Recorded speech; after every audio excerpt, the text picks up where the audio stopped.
उसको मत भूल जाओ। तो सबकी अपनी अपनी जिम्मेवारियां हैं। भक्त की जिम्मेवारी है कि वो भक्ति करे, उसकी जिम्मेवारी है। अगर उसको बताया गया कि तुम सेवा करो और इसलिए करो, और सत्संग सुनो इसलिए सुनो, और अभ्यास करो इसलिए करो, और गुरु महाराज जी से नाता बना करके रखो और इसलिए बना करके रखो, अगर ये बात समझ में आ गई, क्योंकि अंधविश्वास में ये चीजें नहीं हो सकती हैं। अंधविश्वास में कोई सेवा नहीं कर सकता है, क्योंकि सेवा में सचेत होने की जरूरत है। अंधविश्वास से कोई सत्संग नहीं सुन सकता है। अगर अंधविश्वास से सत्संग सुनने की कोशिश करेगा तो एक कान से जाएगा, दूसरे कान से निकल के आ जाएगा। और अंधविश्वास से बैठ करके हम अपने जीवन में अभ्यास भी नहीं कर सकते। क्यों? इसके लिए तो स्पष्ट कहा हुआ है कि माला तो कर्मे फिरे, जीव फिरे मुकमाए, मनवा तो 34 फिरे, या तो सुमरन ना है। तो कोई अंधविश्वास में बैठा हुआ है, मन उसका इधर भाग रहा है, उधर भाग रहा है, उधर भाग रहा है, वो बैठा हुआ है, वो सिर्फ एक ही चीज का चिंतन कर रहा है कि उसकी जो अलार्म घड़ी है वो कब बजेगी, 1 घंटे के बाद 1 घंटा कब पूरा होगा। ये है अंधविश्वास का अभ्यास।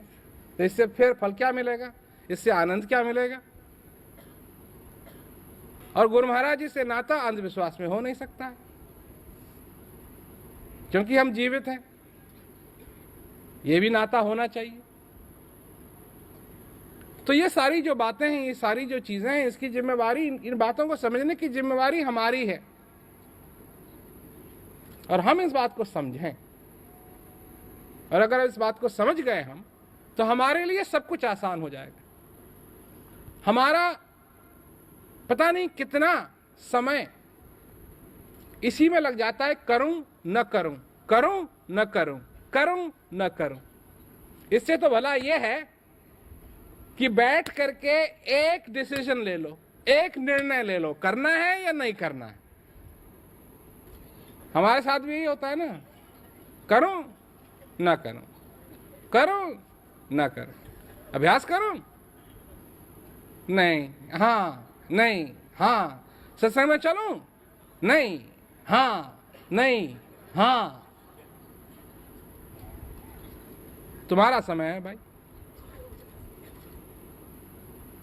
तुम्हारा समय है।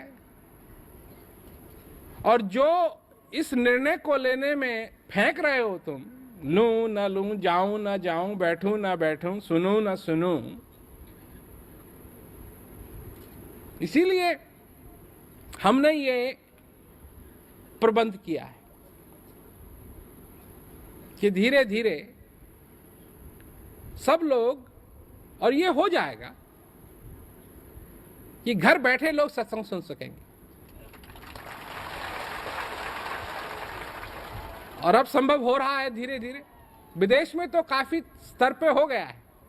एक जगह गया मैं, तो एक प्रेमी जो गाड़ी चला रहा था, वो तेज चला रहा था थोड़ी सी। मैंने कहा भाई जल्दी क्या है? कहा जी मेरे को सत्संग में जाना है, सत्संग चालू होगा मेरे घर में, सैटेलाइट पे सत्संग आएगा, मैं देखना चाहता हूँ। मैंने कहा ठीक है भाई, छोड़ दे हमको, पहुंचा दे, छोड़ दे और भाग जा अपने। तो देखो कम से कम लगन तो है, मैं क्या कहूँ। तो अच्छी बात है, लगन है। तो सत्संग सुनने की सुविधा, अब जितनी भी ये आविष्कार होते हैं, वैज्ञानिक आविष्कार होते हैं, हम इनको सबको इस्तेमाल करने की कोशिश कर रहे हैं।